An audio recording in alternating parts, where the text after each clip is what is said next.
ओम शांति। आज की तारीख है 6 जून 2021।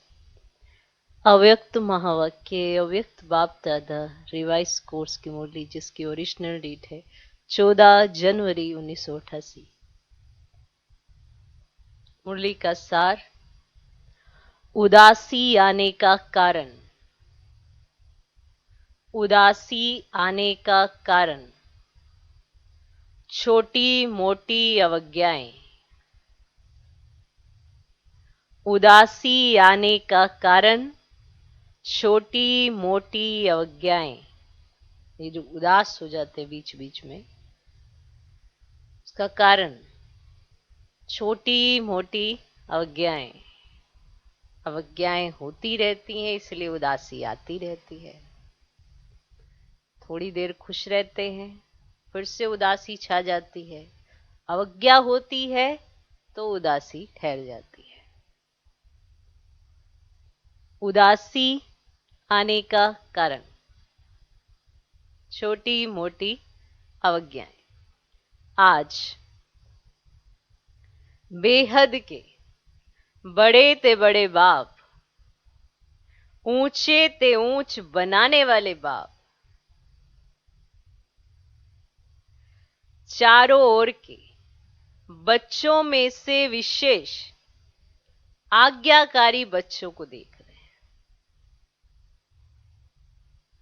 आज बेहद के बड़े ते बड़े बाप, ऊंचे ते ऊंच बनाने वाले बाप, अपने चारों ओर के बच्चों में से विशेष आज्ञाकारी बच्चों को देख रहे हैं।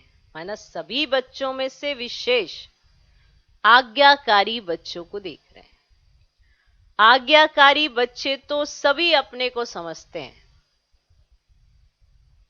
ऐसा है कि सभी कहते हैं कि हाँ मैं आज्ञाकारी हूं, हाँ मैं आज्ञाकारी हूं। सभी समझते हैं ऐसा कि सभी अपने को समझते हैं आज्ञाकारी, लेकिन नंबरवार है। आज्ञाकारी बच्चे तो सभी अपने को समझते हैं, लेकिन नंबरवार है। कोई सदा आज्ञाकारी और कोई आज्ञाकारी है, सदा नहीं है। कोई सदा आज्ञाकारी और कोई आज्ञाकारी है, सदा नहीं है। एक ऐसे बच्चे जो सदा आज्ञाकारी हैं और कोई आज्ञाकारी हैं, सदा नहीं है। आज्ञाकारी की लिस्ट में सभी बच्चे आ जाते हैं, लेकिन अंतर जरूर है। माना ऐसे तो हम समझते हैं कि हम सभी बाबा की आज्ञा का पालन करते हैं, लेकिन एक है सदा आज्ञाकारी और एक आज्ञाकारी है पर सदा नहीं है ना। उनके मूड के ऊपर निर्भर करता है, नहीं, सिचुएशन पर डिपेंड करता है। क्या कहते ऐसे ही होगा ना। क्या सदा आज्ञाकारी, एक आज्ञाकारी है पर सदा नहीं है, अंतर जरूर है। आज्ञा देने वाला बाप सभी बच्चों को एक समय पर एक ही आज्ञा देते हैं। अलग अलग भिन्न भिन्न आज्ञा भी नहीं देते हैं। मतलब सभी बच्चों को एक जैसी आज्ञा मिलती है ना। ऐसा भी नहीं कि अलग अलग भिन्न भिन्न आज्ञा भी नहीं देते हैं। फिर भी नंबरवार क्यों होते हैं? सभी बच्चों को एक ही समय पर एक ही आज्ञा मिलती है, अलग अलग नहीं मिलती। फिर भी नंबरवार क्यों होते हैं?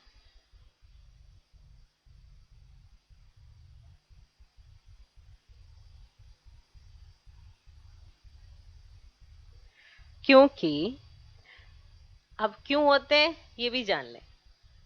क्योंकि जो सदा हर संकल्प व हर कर्म करते बाप की आज्ञा का सहज समृद्धि स्वरूप बनते हैं, वे स्वतः ही हर संकल्प, बोल और कर्म में आज्ञा परमान चलते। क्लियर हुआ? क्लियर हुआ? क्योंकि जो सदा हर संकल्प व हर कर्म करते, माना कोई भी वो संकल्प करेंगे, कोई भी वो कर्म करेंगे, तो बाप की आज्ञा का सहज स्मृति स्वरूप बनते, कि माना बाबा ने कहा वही उनकी स्मृति में रहता है, कि बाबा ने क्या कहा, ये नहीं क्यों कहा, कैसे कहा, ऐसा नहीं। क्लियर? क्योंकि जो सदा हर संकल्प व हर कर्म करते बाप की आज्ञा का सहज स्मृति स्वरूप बनते हैं, वे स्वतः ही हर संकल्प, बोल और कर्म में आज्ञा प्रमाण चलते, और जो स्मृति स्वरूप नहीं बनते, माना जिन्हें याद नहीं रहता कि आज्ञा मिली है, जो स्मृति स्वरूप नहीं बनते, उनको बार बार स्मृति लानी पड़ती है ना? विशेष अंतर है ना? माना जो संकल्प से भी आज्ञा प्रमाण चलते हैं, कर्मों से भी आज्ञा प्रमाण चलते हैं, क्योंकि वो स्मृति स्वरूप है, उन्हें ये याद रहता है कि भगवान ने क्या आज्ञा दी है, तो उनके संकल्प को हो, बोल को हो, कर्म में आज्ञा प्रमाण चलेंगे।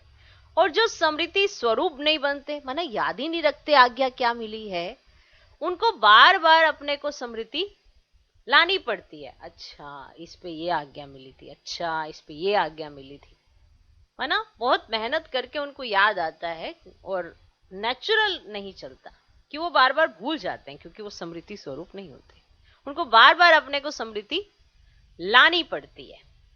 कभी स्मृति के कारण आज्ञाकारी बन जाते, और कभी चलने के बाद, माना कर लेने के बाद आज्ञा याद करते हैं। क्लियर हुआ?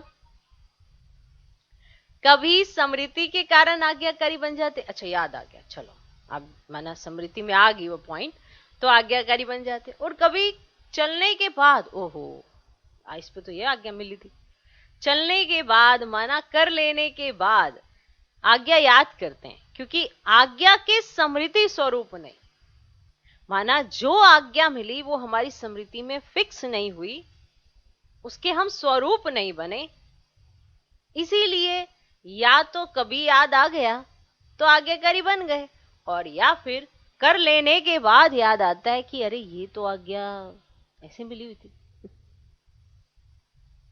क्या कहते हो? सही है ना? माना एक सदा आज्ञाकारी, एक सिर्फ आज्ञाकारी, वो भी सदा नहीं, तो 20 क्या हुआ? स्मृति स्वरूप। माना वो आज्ञा स्मृति में है ही नहीं, उसका स्वरूप ही नहीं बने, उस आज्ञा का स्मृति स्वरूप माना याद रहना, याद कराना नहीं अपने आप को। मान लो कि इस दरवाजे पे ना ऐसे आराम से इसको बंद करना, क्योंकि गिर सकता है या कुछ, ये आज्ञा, चलो मान लो ये आज्ञा हो गई, पर ये तो याद कराएगा ना। जब जब जैसे ही उसके पास जाएंगे, उससे पहले भी स्मृति में फिक्स कर लिया कि हाँ इस पे ऐसा करने से ऐसा होने वाला है, तो बार बार याद कराओगे अपने आप को, या एक बार आपको समझ में आ गई तो आप जैसे ही वहां तक जाने भी लगेंगे, उससे पहले ही आपको याद आ जाएगा, क्योंकि अब आपने क्या किया, उसे स्मृति में फिक्स कर लिया है कि ये ऐसा नहीं ऐसा है, और अगर नहीं किया और कुछ नुकसान किया, ओहो ये तो ऐसा कहा था। ऐसे ही नॉर्मल बहुत सारी आज्ञा अमृत वेले से लेकर रात्रि तक मिली होती हैं, हर कोई अपने अपने हिसाब से एडजस्टमेंट करता है। ठीक? तो एक सदा आज्ञाकारी, एक आज्ञाकारी है पर सदा नहीं है। तो कभी स्मृति के कारण आज्ञाकारी बन चलते, और कभी चलने के बाद आज्ञा याद करते हैं, क्योंकि आज्ञा के स्मृति स्वरूप नहीं है। जो श्रेष्ठ कर्म का प्रत्यक्ष फल मिलता है, वह प्रत्यक्ष फल की अनुभूति ना होने के कारण कर्म के बाद याद आता है कि यह रिजल्ट क्यों हुई। माना आप श्रेष्ठ कर्म करते हो, उसका प्रत्यक्ष फल आपको मिलता है, वह प्रत्यक्ष फल की अनुभूति नहीं हुई आपको, उसके ना होने के कारण आपको कर्म करने के बाद याद आता है कि यह रिजल्ट क्यों हुई। कर्म के बाद चेक करते तो समझते हैं जो जैसी बाप की आज्ञा है उस पर मान ना चलने के कारण जो प्रत्यक्ष फल अनुभव हो वह नहीं हुआ, क्योंकि जो आज्ञा मिली थी उसके हिसाब से नहीं चले। इसीलिए ये रियलाइज तो हो जाता है कि जो हमको प्रत्यक्ष फल मिलना चाहिए था, जो अनुभूति होनी चाहिए थी, वो तो नहीं हुआ। अब इसको कहते हैं आज्ञा के स्मृति स्वरूप नहीं है। क्लियर हो रहा है कि मालूम है, जैसे हम कोई आज्ञा पालन कर लेते हैं ना, तो ऑटोमेटिकली खुशी होने लगती है, उसे कहते हैं प्रत्यक्ष फल, माना तुरंत मिलना। लेकिन अगर आज्ञा पालन करने के बाद भी अगर आपको खुशी नहीं हो रही है, तो इसका मतलब क्या हुआ कि आप बहुत जोर लगाने पर आपको वो आज्ञा याद आई जिसके स्मृति स्वरूप नहीं हो, है ना, आपको इमर्ज नहीं है ना, इसीलिए आप जल्दी से खुश नहीं हो पा रहे, क्योंकि बड़ी मेहनत करके आपको आज्ञा याद रही। और अगर वो नेचुरल रहती तो उसका प्रत्यक्ष फल क्या मिलता, तुरंत खुशी मिलती। ऐसे ही होता है ना।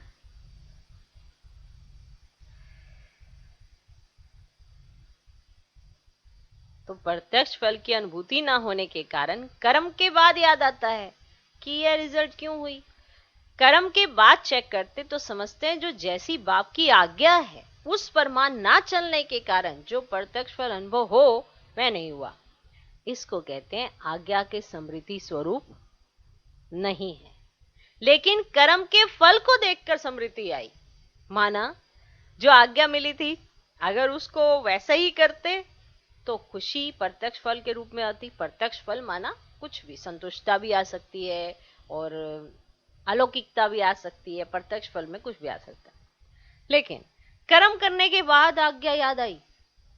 अब जब वो कर्म करने के बाद उसका फल देखने के बाद याद आया कि आज्ञा तो ऐसी मिली ही नहीं थी, इसीलिए तो प्रत्यक्ष फल नहीं महसूस हो रहा। तो नंबर 1 है सहज स्वतः स्मृति स्वरूप आज्ञाकारी। सहज यानी बार बार जोर देना पड़े अपने ऊपर, क्या आज्ञा मिली, क्या आज्ञा मिली। सहज स्वतः स्मृति स्वरूप आज्ञाकारी। और दूसरा नंबर है कभी स्मृति से कर्म करने वाले और कभी कर्म के बाद स्मृति में आने वाले। माना कभी तो उन्हें याद आ जाता है अच्छा ये वाली आज्ञा मिली हुई है, और कभी कर्म करने के बाद उन्हें याद आता है अच्छा ये वाली आज्ञा मिली हुई थी। तीसरे नंबर की तो बात ही छोड़ दो। 2 मालाएं हैं, पहले छोटी माला है, दूसरी बड़ी माला है। तो माना पहली कौन, जो सदा आज्ञाकारी है, सदा स्मृति स्वरूप है, तो उन्हें मेहनत नहीं लगती है, वो नेचुरल स्वरूप में।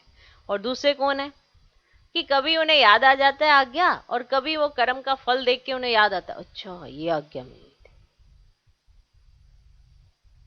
तो 2 मालाएं, एक छोटी एक बड़ी। तीसरी की तो माला ही नहीं है, इसलिए 2 की बात कर रहे हैं। आज्ञाकारी नंबर 1, आज्ञाकारी नंबर 1 अब कौन होते हैं लिख लो। आज्ञाकारी नंबर 1 सदा अमृत वेले से रात तक सारे दिन की दिनचर्या के हर कर्म में आज्ञा पर मान चलने के कारण हर कर्म में मेहनत नहीं अनुभव करते, क्योंकि वो तो आज्ञा पर मान चलते हैं, ऐसा कहा ऐसा करना है, ऐसा कहा ऐसा करना है, बस ये। इसलिए उन्हें किसी भी कर्म में मेहनत की अनुभूति नहीं होती है।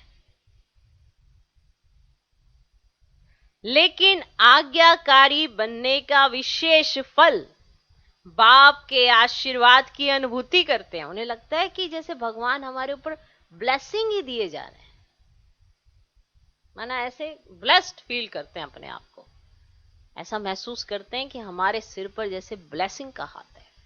क्यों? क्योंकि वो तो आज्ञा पालन करने में नेचुरल है, और वो आज्ञा पालन करने में नेचुरल है तो बाप की आशीर्वाद की अनुभूति भी उन्हें होती है। ऐसे जैसे बाबा का प्यार है, कोई स्थूल वाली चीज तो है नहीं जो आपको हाथ में दिखाई दे, ये अनुभूति है। अगर आप फील करेंगे तो फील होगा, अगर नहीं फील करेंगे तो कुछ फील नहीं होगा। हवा भी एक अनुभूति है, हर चीज एक अनुभूति है कि आपको किसी चीज से अच्छा लगा, बुरा लगा, ये आपकी अपनी अनुभूति है। ये कोई ऐसे स्थूल में चीज प्रकट करने वाली चीज नहीं है कि आपने कुछ ऐसा निकाल के हाथ में दिखा दिया कि हाँ भाई अब हम संतुष्ट हो गए। ये अनुभूतियां हैं, है ना, फीलिंग है।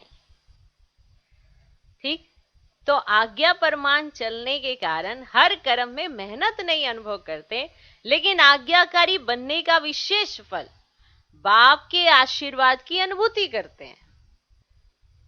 क्योंकि आज्ञाकारी बच्चे के ऊपर हर कदम में बाप दादा के दिल की दुआएं साथ हैं। क्योंकि एक तो वो बच्चा आज्ञाकारी है, अभी पीछे भी देखो वो पॉइंट कैसे आ जाता है। अभी हफ्ता 10 दिन पहले ही बाबा ने आज्ञाकारी के ऊपर विशेष बताया था कि आज्ञा का पालन करना किसे कहते हैं उस पे, और आज उसको डिटेल में समझा रहे हैं कि आज्ञा का पालन करना किसे कहा जाता है। एक है आपने सिर्फ आज्ञा का पालन किया, आपने मान लिया, ठीक है। एक आपके अंदर द्वंद्व बड़ा चलता है, अब मानना तो पड़ेगा ही, आज्ञा है, लेकिन आपके अंदर द्वंद्व चलता है। अब वो जो द्वंद्व चलता है वो आपको स्मृति स्वरूप तो रहने ही नहीं देने वाला, क्योंकि आपको ये आज्ञा थोड़े समय के बाद याद ही नहीं आनी है, क्योंकि आपने आज्ञा को अपनी भलाई के लिए नहीं लिया है। आपका जीवन श्रेष्ठ हो जाएगा। बाबा ने कहा था अगर बाबा की आज्ञा का पालन करते हैं तो श्रेष्ठ जीवन हो जाता है। ऐसा ना सोचकर सिर्फ आज्ञा को वैसे ही मानते हैं, क्या करें, माननी पड़ेगी, क्या करें, तो वो अनुभूति नहीं होती है। तो आज वो एकदम क्लियर हो रहा है कि आज्ञाकारी बच्चे कैसी फीलिंग करते हैं, क्या उन्हें फील होता है, और जो सिर्फ आज्ञा का ही पालन करते हैं लेकिन हर एक कर्म में नहीं करते हैं, अपना कहीं ना कहीं आ ही जाता है उनके आड़े। द्वंद्व चलता है, युद्ध चलती है, तो कभी तो आ गई आज्ञा पालन करने की ख्यालात, और कभी तो फिर कर्म बीत जाने के बाद, कर्म जब उसमें सफलता नहीं मिलती है तो समझ पाते हैं कि हमने आज्ञा का पालन प्रॉपर नहीं किया था, इसीलिए शब्द सफलता नहीं मिली। ओके, तो जो ऐसा करते हैं, जो आज्ञाकारी होते हैं, वो बाप की हर कर्म में माना एक ब्लेसिंग का अनुभव करते हैं और उन्हें कोई मेहनत नहीं लगती है, क्योंकि आज्ञाकारी बच्चे के ऊपर हर कदम में बाप दादा के दिल की दुआएं साथ हैं, माना भगवान के दिल की दुआएं उसके साथ होती हैं। इसलिए दिल की दुआओं के कारण हर कर्म फलदायी होता है, क्योंकि कर्म बीज है और बीज से जो प्राप्ति होती है वह फल है। अब कर्म करना तो बीज है एक, माना आपको, आपने कर्म किया लेकिन उसका फल आपको अच्छा सुख शांति और ये अनुभूतियां करा रहा है कि नहीं करा रहा, आपको संतुष्टता फील हो रही है नहीं हो रही, कर्म तो आपने किया है, अगर नहीं हो रही है तो गड़बड़ है। कर्म का फल ये सुखदायी होना चाहिए। तो नंबर 1 आज्ञाकारी आत्मा का हर कर्म रूपी बीज शक्तिशाली होने के कारण हर कर्म का फल अर्थात संतुष्टता, सफलता प्राप्त होती है। नंबर 1 आज्ञाकारी आत्मा का। अब नंबर 1 आज्ञाकारी कौन है ये तो डिटेल में जान लिया। नंबर 1 आज्ञाकारी आत्मा का हर कर्म रूपी बीज शक्तिशाली, क्योंकि उसने जो कर्म से बीज बोया है वो शक्तिशाली होने के कारण हर कर्म का फल अर्थात संतुष्टता, सफलता प्राप्त होती है। संतुष्टता अपने आप से भी होती है और कर्म के रिजल्ट से भी होती है ना। आपने आज्ञा का पालन किया तो आप भी तो खुद भी तो संतुष्टता फील करेंगे ना कि हाँ हमने पालन किया, हमें अच्छा लग रहा है। तो संतुष्टता अपने आप से भी होती है और कर्म के रिजल्ट से भी होती है और अन्य आत्माओं के संबंध संपर्क से भी होती है। क्लियर? संतुष्टता अपने आप से भी होती है और कर्म के रिजल्ट से भी होती है और अन्य आत्माओं के संबंध संपर्क से भी होती है। क्या संतुष्टता, अपने आप से संतुष्टता, कर्म के फल से संतुष्टता और अन्य आत्माओं के संबंध संपर्क से भी होती है। नंबर 1 आज्ञाकारी आत्माओं के तीनों ही प्रकार की संतुष्टता स्वतः और सदा अनुभव होती है उन्हें। माना वो संतुष्ट अपने आप से भी होते हैं, कर्म के फल से भी होते हैं, और जो भी उनके संबंध संपर्क में आते हैं, माना सेवा के साथी होते हैं, उनसे भी वो संतुष्ट होते हैं। कारण क्या था? कारण क्या था? क्योंकि वो नंबर 1 आज्ञाकारी आत्मा है। तो तीनों ही प्रकार की संतुष्टता स्वतः और सदा अनुभव होती। कई बार कई बच्चे अपने कर्म से स्वयं संतुष्ट होते हैं कि मैंने बहुत अच्छा विधि पूर्वक कर्म किया, लेकिन कहां सफलता रूपी फल जितना स्वयं समझते हैं उतना दिखाई नहीं देता, और कहां फिर स्वयं भी संतुष्ट और फल से भी संतुष्ट, लेकिन संबंध संपर्क में संतुष्टता नहीं होती है। क्लियर हुआ? कई बच्चे अपने आप से संतुष्ट हो जाते हैं, ठीक है, कि हमने बहुत अच्छा किया, सब कुछ विधि पूर्वक किया, माना मुझे संतुष्टता है, लेकिन उसका जो फल दिखाई देना चाहिए, जो सफलता दिखाई देनी चाहिए, वो नहीं दिखाई देती है, माना उससे वो संतुष्ट नहीं होते हैं। और फिर कहीं क्या होते हैं, कहां सफलता का फल भी, माना अपना भी संतुष्ट हो गए, सफलता का फल भी जितना स्वयं समझते हैं उतना दिखाई नहीं देता, और कहां तो स्वयं से संतुष्ट हो जाते हैं, फल से भी चलो संतुष्ट हो जाते हैं कि हाँ मैंने अच्छा किया, जो फल मेरे को मिला मैं इससे संतुष्ट हूं, लेकिन संबंध संपर्क में संतुष्टता नहीं होती, माना दूसरे उनसे संतुष्ट नहीं होते हैं। वो अपने आप से हो गया, कर्म के फल से हो गया कि मैंने अच्छा किया, मेरे कर्म का फल मुझे जो मिल रहा मैं उससे संतुष्ट हूं, लेकिन संबंध संपर्क में संतुष्टता नहीं होती। तो इसको नंबर 1 आज्ञाकारी नहीं कहेंगे।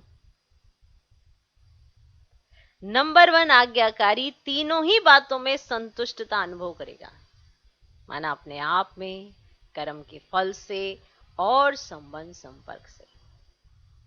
वर्तमान समय के प्रमाण कई श्रेष्ठ आज्ञाकारी बच्चों द्वारा कभी कभी कोई कोई आत्माएं अपने को असंतुष्ट भी अनुभव करती हैं।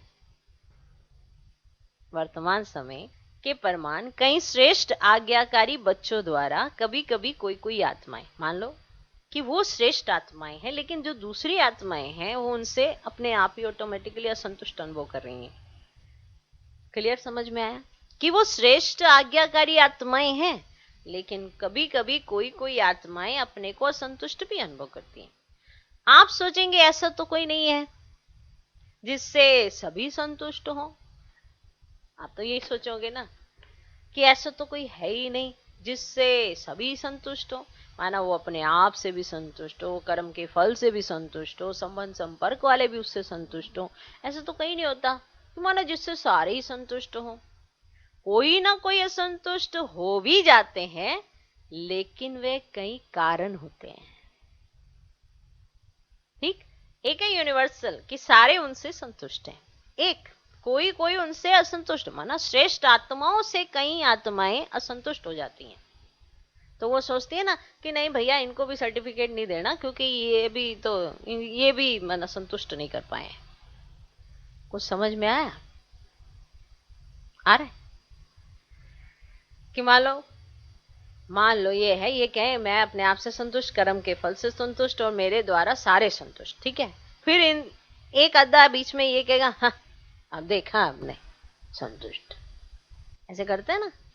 लेकिन इनकी एक्टिविटीज देखकर बाबा ये कहेंगे कि हाँ ये श्रेष्ठ आत्मा है, ओके। लेकिन फिर दूसरे क्या कहें, हाँ हमने देखा है, ये कहेंगे ना।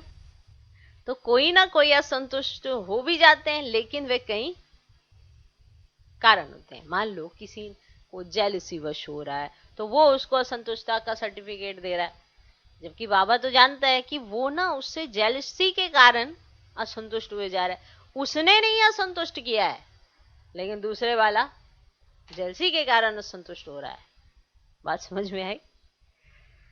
तो अपने कारण को ना जानने के कारण मिसअंडरस्टैंड कर लेते हैं, माना गलत फहमी कर देते हैं।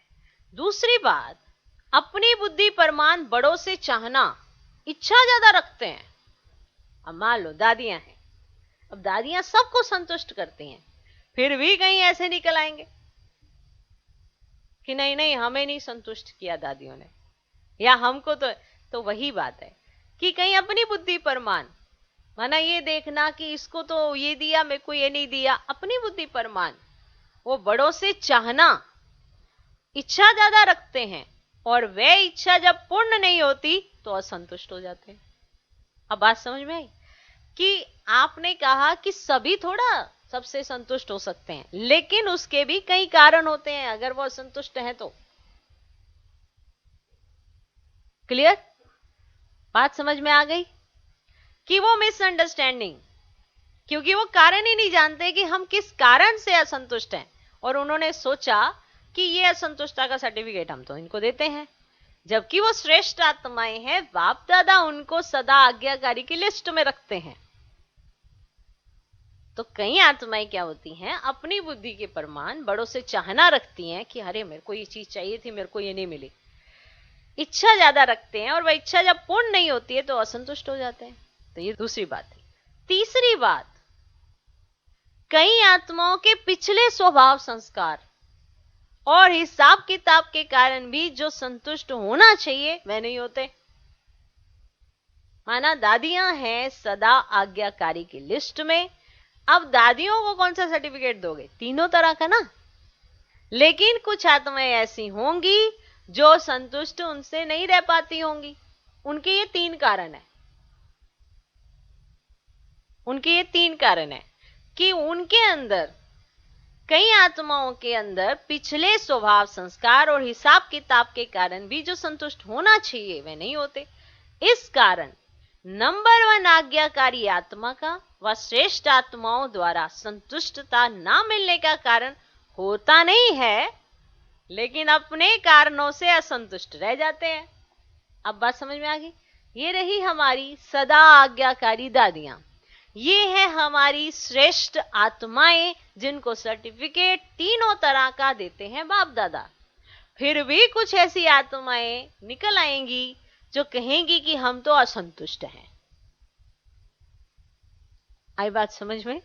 तो उनकी लिस्ट में क्या है कि वो अपने कारण को ही नहीं जानती कि हम किस लिए असंतुष्ट हैं, तो उन्हें गलतफहमी हो गई है, अपना कारण वो नहीं जानती हैं। ठीक है?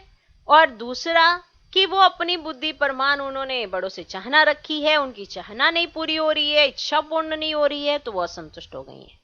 और तीसरी बात कि उन्हीं आत्माओं के पुराने हिसाब किताब हैं, पुराना स्वभाव संस्कार है, जिसके कारण वो संतुष्ट ही नहीं होती हैं।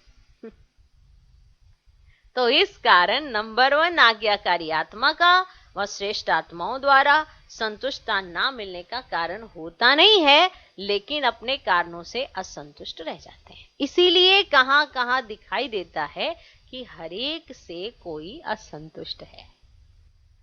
आई बात समझ में?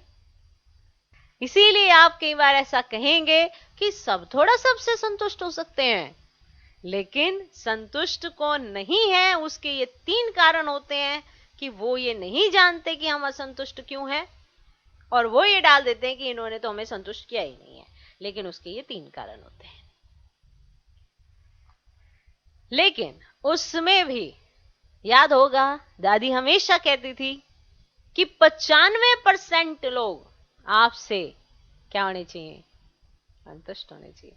जो 5% में आते हैं वो आपसे ये 3 कारणों के कारण असंतुष्ट हो सकते हैं। तो आज बाप दादा ने जो क्लियर किया था दादी को, तो दादी ने जो क्लास में हमेशा कहती थी कि ऐसा तुम्हारा व्यक्तित्व नहीं होना चाहिए कि जो सब ये कहें कि अरे भैया इसके साथ तो मुझे ना तो सेवा करनी है, ना तो रहना है, ना तो मुझे इसके साथ कोई डील करनी है। ऐसा तुम्हारा स्वभाव संस्कार नहीं होना चाहिए।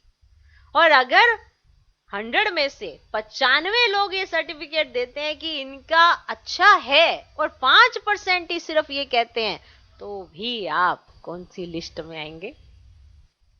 तो आज बाप दादा उसी पॉइंट पर भी समझा रहे हैं, लेकिन उसमें भी मेजॉरिटी 95% के करीब संतुष्ट होंगे, 5% असंतुष्ट दिखाई देते। तो नंबर 1 आज्ञाकारी बच्चे मेजॉरिटी तीनों ही रूप से, माना तीनों कौन से रूप थे? अपने आप से, कर्म के फल से, और तीसरा संबंध संपर्क से, माना सेवा के साथियों से, माना जहां पे आप रहते हैं उनसे। तो नंबर 1 आज्ञाकारी बच्चे मेजॉरिटी तीनों ही रूप से संतुष्ट अनुभव करेंगे और सदा आज्ञा परमान श्रेष्ठ कर्म होने के कारण, हर कर्म करने के बाद संतुष्ट होने कारण, कर्म बार बार बुद्धि को, मन को विचलित नहीं करेगा कि ठीक किया व नहीं किया, ठीक किया व नहीं किया। क्योंकि वो तो अपने आप से संतुष्ट भी हैं, क्योंकि वो कर्म ही ऐसे कर रहे हैं सदा आज्ञाकारी, तो अपने आप से संतुष्ट हैं, कर्म के फल से संतुष्ट हैं, संबंध संपर्क वाले उनसे संतुष्ट हैं, और वो 95% उनसे संतुष्ट हैं। 5% ऐसे लोग हैं जो अपने इन 3 कारणों के कारण उनको कहते हैं कि हम तो संतुष्ट नहीं हैं, जबकि उनका वो अपना ही कारण है। ओके, तो नंबर 1 आज्ञाकारी बच्चे मेजॉरिटी तीनों ही रूप से संतुष्ट अनुभव करेंगे और सदा आज्ञा परमान श्रेष्ठ कर्म होने के कारण, हर कर्म करने के बाद संतुष्ट होने कारण, कर्म बार बार बुद्धि को, मन को विचलित नहीं करेगा कि ठीक किया व नहीं किया। सेकंड नंबर वाले को कर्म करने के बाद कई बार मन में संकल्प चलता है कि पता नहीं ठीक किया व नहीं किया, जो सेकंड नंबर वाले। और ये सेकंड नंबर वाले कौन? जो कभी तो आज्ञाकारी रहते हैं, कभी कर्म करने के बाद आज्ञा याद आती है उनको। तो सेकंड नंबर वाले को कर्म करने के बाद कई बार मन में संकल्प चलता है कि पता नहीं ठीक किया व नहीं किया, जिसको आप लोग अपनी भाषा में कहते हो ना, मन खाता है कि ठीक नहीं किया, मन खाता है उनका कि ठीक नहीं किया। नंबर 1 आज्ञाकारी आत्मा का कभी मन नहीं खाता।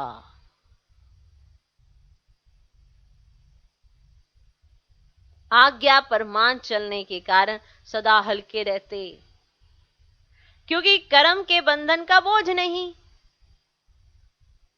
पहले भी सुनाया था कि एक है कर्म के संबंध में आना, दूसरा है कर्म के बंधन वश कर्म करना। तो नंबर 1 आत्मा कर्म के संबंध में आने वाली है, इसलिए सदा हल्की है। नंबर 1 आत्मा हर कर्म में बाप दादा द्वारा विशेष आशीर्वाद की प्राप्ति के कारण, हर कर्म करते आशीर्वाद के फलस्वरूप सदा ही आंतरिक विल पावर अनुभव करेगी, सदा अतीन्द्रिय सुख का अनुभव करेगी, सदा अपने को भरपूर अर्थात संपन्न अनुभव करेगी, ऐसा फील करेगी।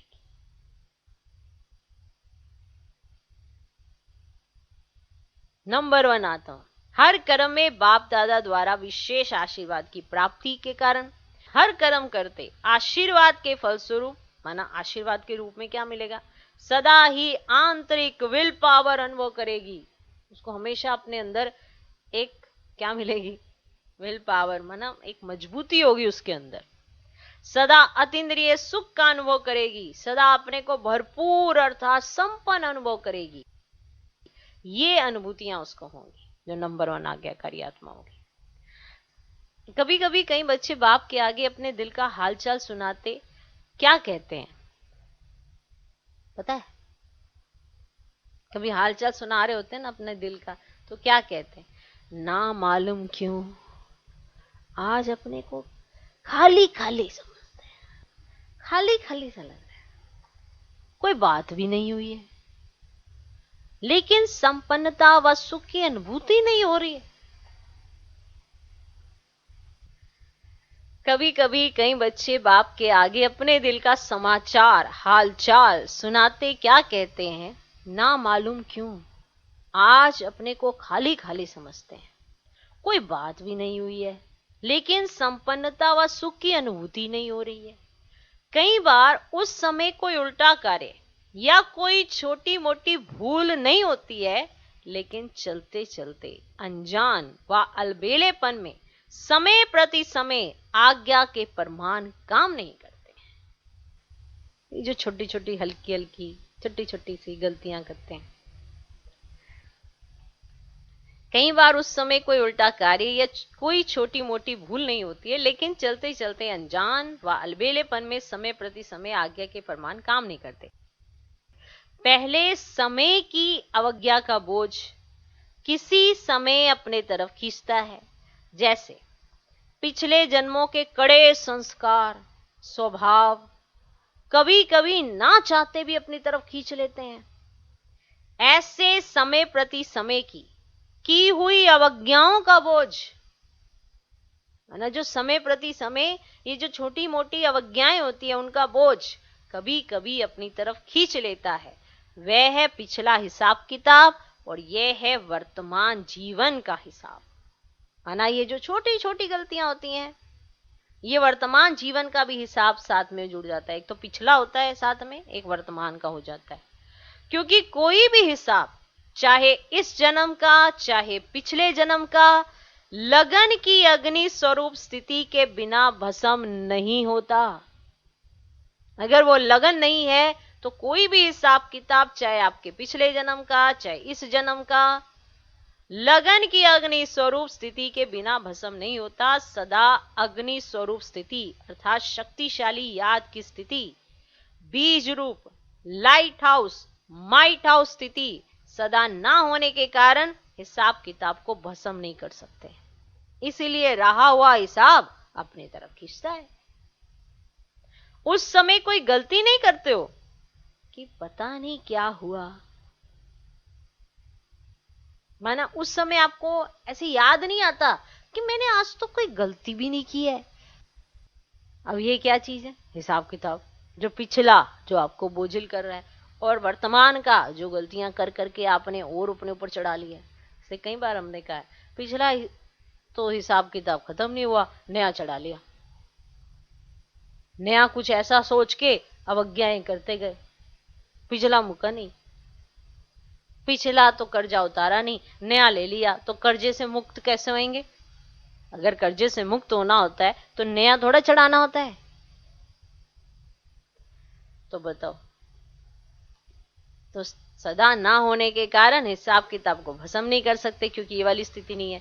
शक्तिशाली याद की स्थिति, बीज रूप स्थिति, लाइट हाउस स्थिति, माइट हाउस स्थिति, जिसमें विक्रम भस्म होते हैं।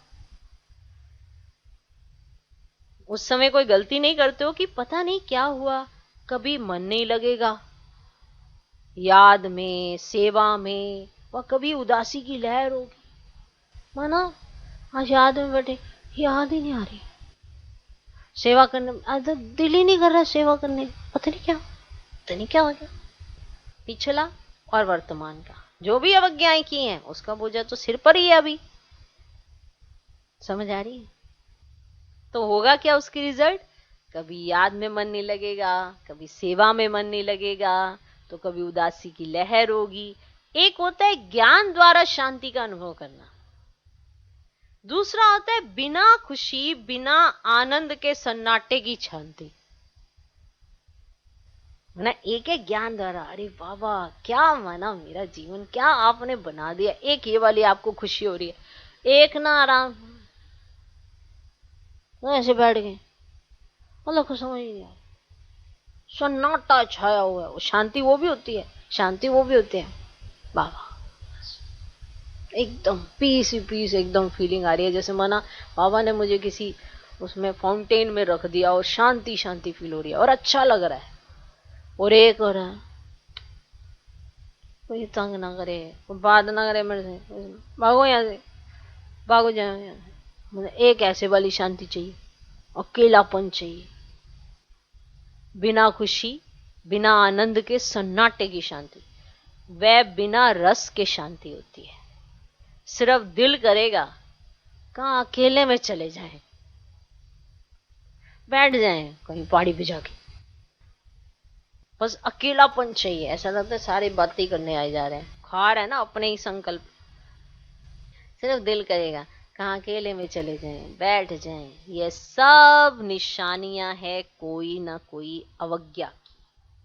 अगर आपको ऐसी फीलिंग आ रही है तो ये सब निशानियां हैं कोई ना कोई अवज्ञा की। कर्म का बोझ खींचता है जिसके कारण आपको ऐसी ऐसी फीलिंग आती है।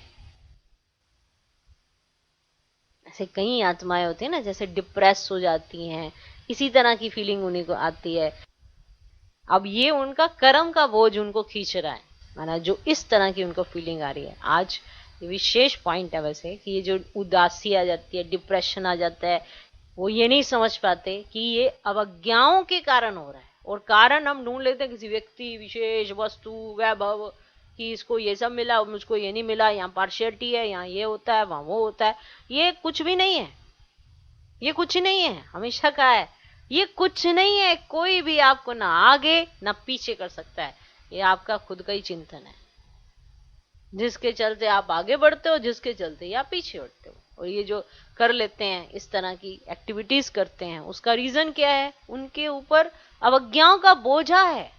और वो यही नहीं समझ पाते कि अवज्ञाओं का, वो सोचते हैं हमने तो बड़ी सेवाएं की हैं, बड़ी सेवाएं की हैं, तन मन लगा दिया है, धन भी लगा दिया है, पर वो तो आपने सब कुछ रिटर्न उसका मिल जाना है आपको। इसमें कौन सी बड़ी बात हो गई? अगर आपने यज्ञ में धन भी लगा दिया, तन भी लगा दिया, तो तन और धन लगाने के बाद भी आपका मन तो भटक ही रहा है ना, मन तो लगा ही नहीं। तो विशेष तो मन चाहिए। मन ही तो सब चीजों को लेकर आता है। और बाबा ने वरदान देना और मंत्र देना भी कौन सा सिखाया? मन मना भव ही तो बताया है कि मन को मुझ में लगाओ तो तन भी आता है, धन भी आता है। तो हर तरीके से अगर ऐसी एक्टिविटीज आप फील करते हैं तो उसका कारण कोई ना कोई छोटी मोटी अवज्ञा। जिस दिन आप इस नजरिए से अपने आप को देखने लगेंगे ना, उस दिन अपने अंदर परिवर्तन करेंगे, चीजों को नहीं बदलेंगे। मनुष्य क्या करता है? चीजों को बदलना चाहता है। चीजें क्यों बदलनी? अपने को बदलो, अपनी सोच बदलो, क्योंकि वो तो आपके हाथ में है ना, पर वो नहीं बदल पाता। तो इंसानों को बदलना चाहता है, स्थान को बदलना चाहता है, वस्तुओं को बदलना चाहता है, वैभवों को बदलना चाहता है, इसलिए वास्तुशास्त्र में चला जाता है, मतलब तरीके अपनाता है कि चीजें बदलूं, इसलिए उन सब चीजों में चला जाता है। लेकिन ये नहीं समझ पाता कि मेरे ऊपर कर्म का बोझ है, वो मुझे खींच रहा है। बहुत अच्छे से बाबा ने डिटेल में समझाने दी है, समझेंगे तो बहुत अच्छा लगेगा। तो आज के बाद कभी उदासी नहीं आएगी। मतलब आप महसूस करेंगे कि मैं ही आज्ञाकारी नहीं हूं। कहीं वर्षा होती है, कहीं सूखा पड़ता है। अब जहां वर्षा होती है या कहां सूखा पड़ता है, तो जन्म तो आपके कर्म पर मानी तय हुआ है ना। या ऐसी जगह तुम्हारा जन्म हो जाता जहां बारिश ही पड़ती रहती, ऐसी जगह तुम्हारा जन्म होता जहां सूखा ही पड़ा हुआ है, पानी के लिए भी वो है, तो वो भी तुम्हारा अपना ही कर्म है ना। किसी को ब्लेम करने से क्या मिल जाएगा? इसीलिए किसी भी एक्टिविटी में किसी को ब्लेम नहीं करना चाहिए। सब चीजों का कारण मेरा अपना कर्म ही होता है। अब इस तरह से, इस नजरिए से जो चलने लगा जीवन में, बताओ वो संतुष्ट होगा कि नहीं होगा? होगा या नहीं होगा? अब ये जो संतुष्ट नहीं होते हैं, वो दूसरों से लेना चाहते हैं, इसीलिए तो संतुष्ट नहीं होते हैं। और जो संतुष्ट होता है उसको पता है मुझे बाप ने इतना दिया है कि मुझे किसी से लेने की जरूरत ही नहीं है, तो वो संतुष्ट ही होते हैं।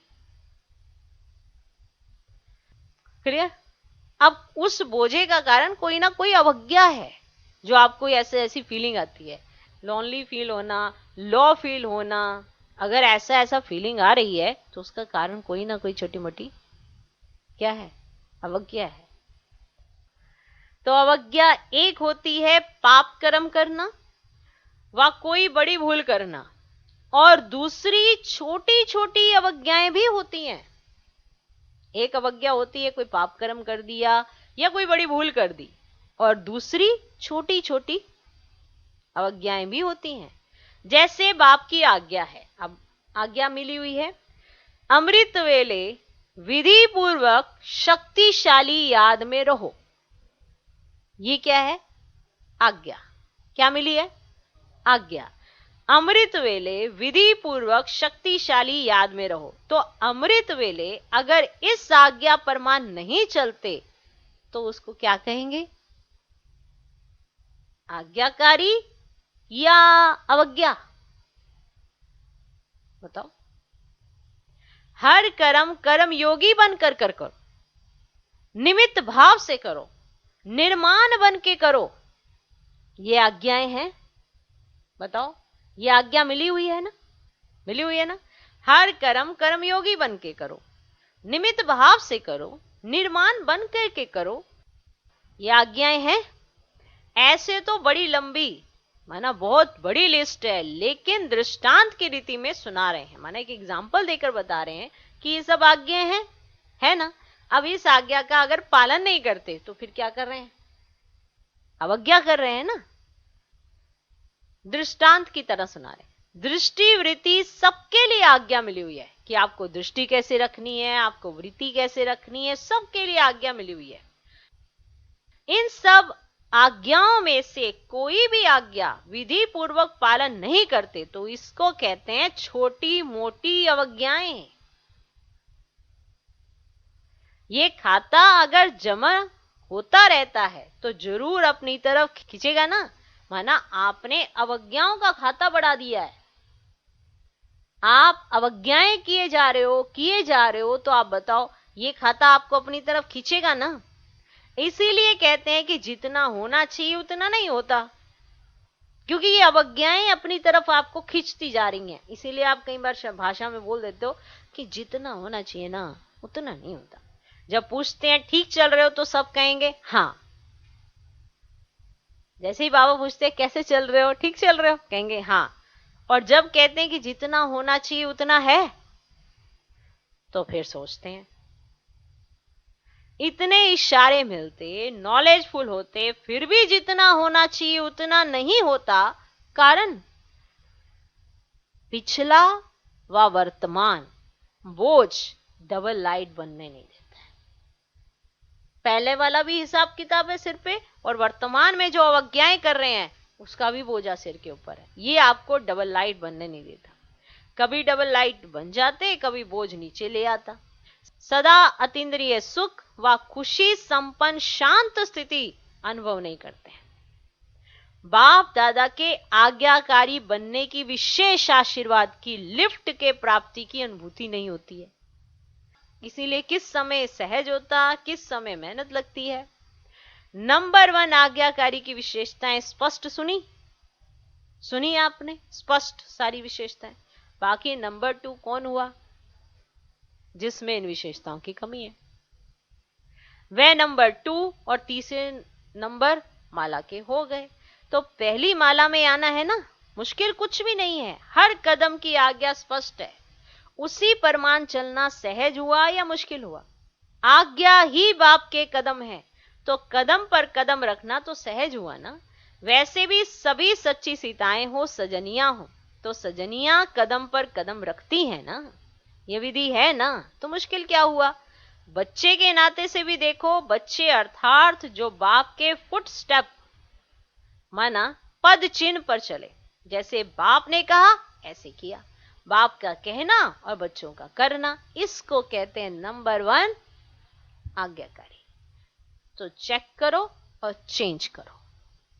अच्छा, चारों ओर के सर्व आज्ञाकारी श्रेष्ठ आत्माओं को, सदा बाप द्वारा प्राप्त हुई आशीर्वाद की अनुभूति करने वाली विशेष आत्माओं को, सदा हर कर्म में संतुष्टता सफलता अनुभव करने वाली महान आत्माओं को, सदा कदम पर कदम रखने वाले आज्ञाकारी बच्चों को बाप दादा का याद प्यार और नमस्ते।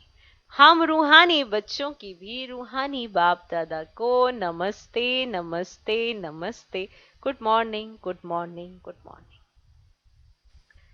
तो पार्टियों से अव्यक्त बाप दादा की मधुर मुलाकात। सदा अपने को रूहानी यात्री समझते हो? यात्रा करते क्या याद रहेगा? जहां जाना है वही याद रहेगा ना। अगर और कोई बात याद आती है तो उसको भुलाते हैं। देखो बाबा एक एग्जाम्पल देंगे, जैसे किसी यात्रा पर जाते हैं, मान लो अमरनाथ पे जा रहे हैं, मान लो वैष्णो दरबार पे जा रहे हैं, ठीक है, ठीक है, एक अमरनाथ पे जा रहे हैं, एक वैष्णो दरबार पे जा रहे हैं। बोलते हुए क्या जाएंगे? अमरनाथ पे जय माता दी बोलेंगे, हाँ, अमरनाथ पे जय माता दी बोलेंगे, और वैष्णो दरबार पे हाँ बम बम बोलेंगे। तो बाबा बड़े युक्ति से समझाया कि सदा अपने को रूहानी यात्री समझते हो? यात्रा करते ही क्या याद रहेगा? जहां जाना है वही याद रहेगा ना। अगर और कोई बात याद आती है तो उसको भुलाते हैं।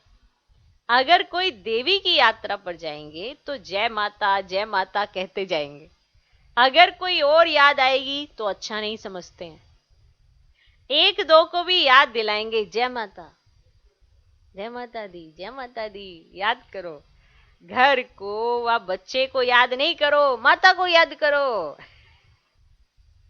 तो एक दो को भी यही को भी याद दिलाएंगे, जय माता याद करो। घर को व बच्चे को याद नहीं करो, माता को याद करो। तो रूहानी यात्रियों को सदा क्या याद रहता है? अपना घर परम धाम याद रहता है ना।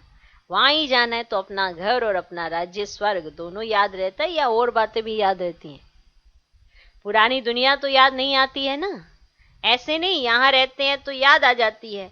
रहते हुए भी न्यारे रहना, क्योंकि जितना न्यारे रहेंगे उतना ही प्यार से बाप को याद कर सकेंगे। तो चेक करो, पुरानी दुनिया में रहते पुरानी दुनिया में फंस तो नहीं जाते हैं। कमल पुष्प कीचड़ में रहता है, लेकिन कीचड़ से न्यारा रहता है। तो सेवा के लिए रहना पड़ता है, मोह के कारण नहीं। तो माताओं को मोह तो नहीं है। अगर थोड़ा धोत्रे पोत्रे को कुछ हो जाए फिर मोह होगा। अगर वह थोड़ा रोए तो आपका मन भी थोड़ा रोएगा, क्योंकि जहां मोह होता है तो दूसरे का दुख भी अपना दुख लगता है। ऐसे नहीं उसको बुखार हो तो आपको भी मन का बुखार हो जाए। मोह खींचता है ना। पेपर तो आते हैं ना, कभी पोतरा बीमार होगा, कभी धोतरा, कभी धन की समस्या आएगी, कभी अपनी बीमारी की समस्या आएगी, यह तो होगा ही। लेकिन सदा न्यारे रहें, मोह में ना आए, ऐसे निर्मोही हो। माताओं को होता है संबंध से मोह, और पांडवों को होता है